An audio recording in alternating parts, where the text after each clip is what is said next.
Why does your scanner show the P0270 engine code? What does it mean? P0270 is a diagnostic trouble code for cylinder 4, injector A, circuit low. The P0270 engine code for indicate your vehicle's engine control module, ECM, or powertrain control module, PCM, has detected a voltage signal that is lower than expected, coming from the fuel injector for cylinder number 4. Under this circumstance, stop driving and repair your vehicle immediately. So, what causes this imbalance? Here are the most common culprits.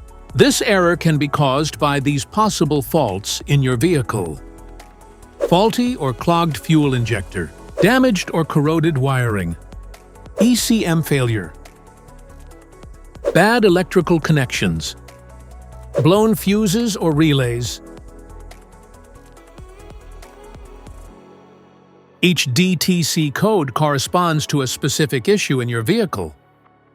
This error code occurs in any OBD2-equipped vehicles, especially in those manufactured since 1996, and it is commonly found in vehicles like Ford, Volvo, and BMW.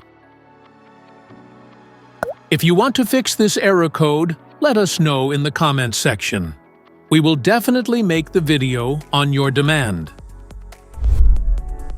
If you like this video, don't forget to subscribe to our channel. Thanks for watching.